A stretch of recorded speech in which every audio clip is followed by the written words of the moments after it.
চীনের মহাপ্রাচীর great wall of China চাংছ্যাং মানব ইতিহাসের অন্যতম বিস্ময়কর স্থাপত্যকর্ম। এটি চীনের উত্তর সীমান্ত বরাবর নির্মিত হয়েছিল বহিরাগত আক্রমণকারীদের, বিশেষ করে উত্তর দিকের যাযাবর মঙ্গোল ও হুন জাতি হাত থেকে সুরক্ষা পাওয়ার জন্য। গানসু প্রদেশে অবস্থিত জিয়াও গিরিপথ হল মিং গ্রেট ওয়ালের পশ্চিম প্রান্ত।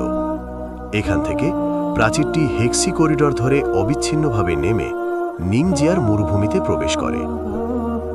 তুমুর যুদ্ধে ঐরাতদের কাছে পরাজয়ের পর মিং রাজবংশ গ্রেট ওয়াল নির্মাণে উল্লেখযোগ্য অবদান রেখেছিল।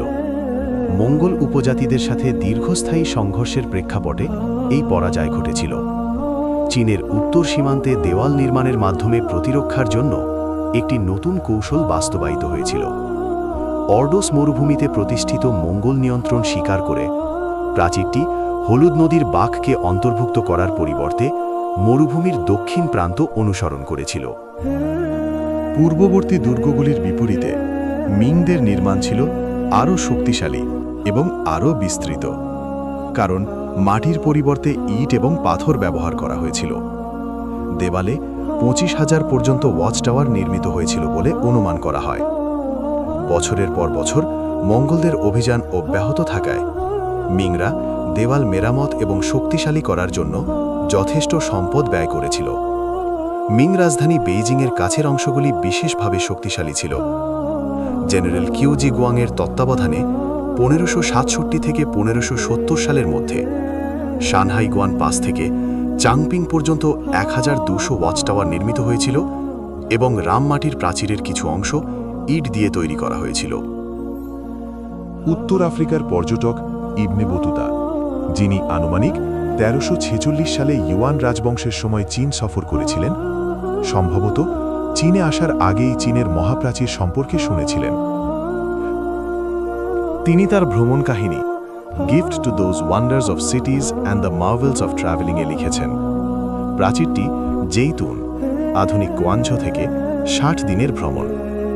তিনি এটিকে কুরআনে উল্লেখিত প্রাচীরের কিংবদন্তির সাথে যুক্ত করেছেন, যা জুলকারনাইন, সাধারণত মহান আলেকজান্ডারের সাথে সম্পর্কিত, উদীয়মান সূর্যের ভূমির কাছাকাছি লোকেদের গোগ ও মগগের বর্বরদের হাত থেকে রক্ষা করার জন্য নির্মিত হয়েছিল বলে জান।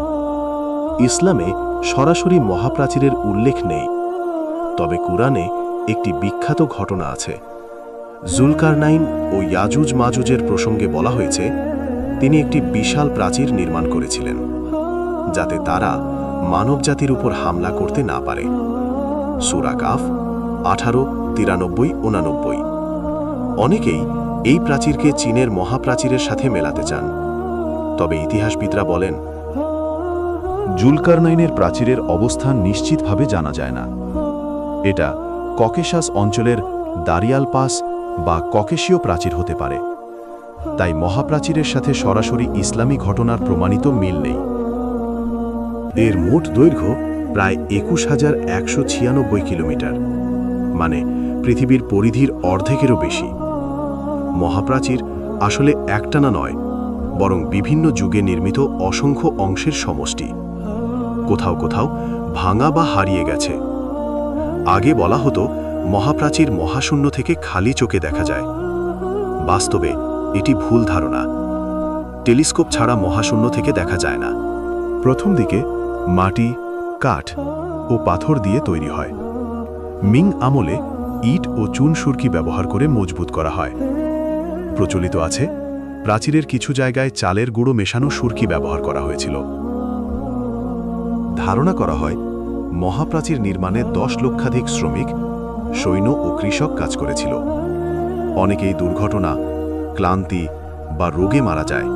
প্রাচীরের টাওয়ারগুলো একে অপরের সঙ্গে ধোঁয়া, আগুন ও পতাকা সংকেতের মাধ্যমে জরুরি খবর কয়েক ঘন্টার মধ্যেই শত শত কিলোমিটার দূরে পৌঁছে যেত।